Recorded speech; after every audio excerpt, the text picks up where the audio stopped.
Walt Disney's Pinocchio.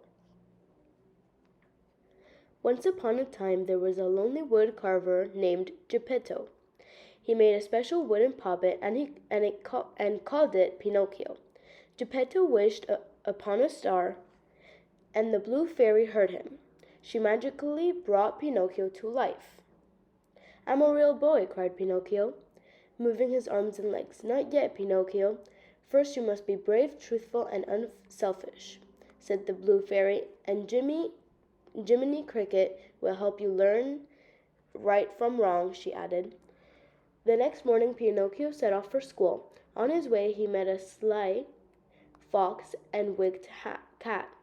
"Don't waste your time in school," said the fox. "You'll have more fun if you come with us." Pinocchio went off with the fox and the cat to become an actor. They sold him to an evil puppeteer, who locked him up in a cage.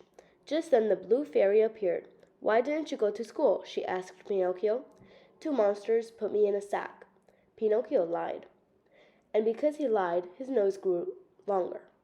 Jiminy Cricket helped him to tell the truth, and Pinocchio's nose shrank back to normal. Then the blue fairy set him free.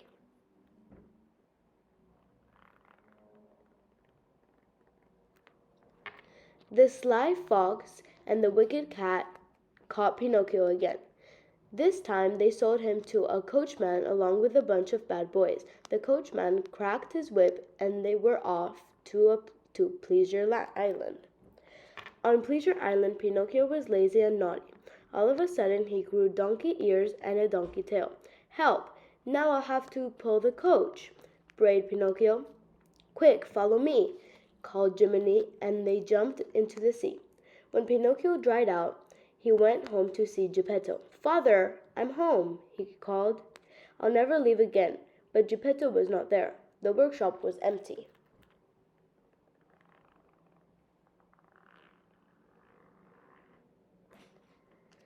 Then Jiminy Cricket found a note.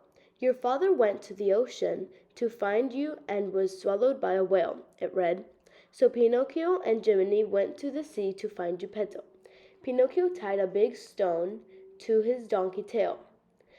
Then he jumped into the water. The stone pulled him down to the sea bottom. He and Jiminy walked along and looked in very sea cave for Geppetto. Suddenly a huge whale named Monstro came up behind them. He swallowed them, along with the whole schoolfish.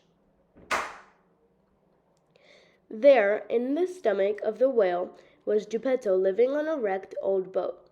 "My son, I'm so happy to see you," cried Geppetto. "Me too, father," shouted Pinocchio. "Now let's get out of here."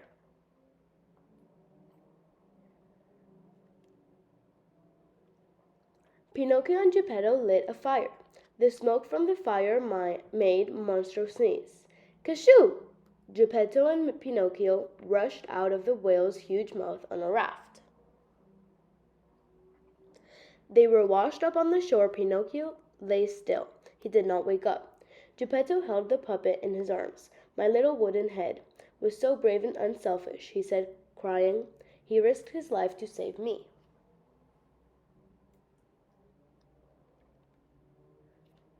Geppetto carried Pinocchio home and put him on the bed. A ray of starlight came through the window. The soft voice of the blue fairy said, "You are brave, truthful, and unselfish. Now you may be a real boy." Pinocchio sat up. "Father," he cried, "look at me. Now I'm truly a real boy." "And so you are," said Geppetto, hugging him tight.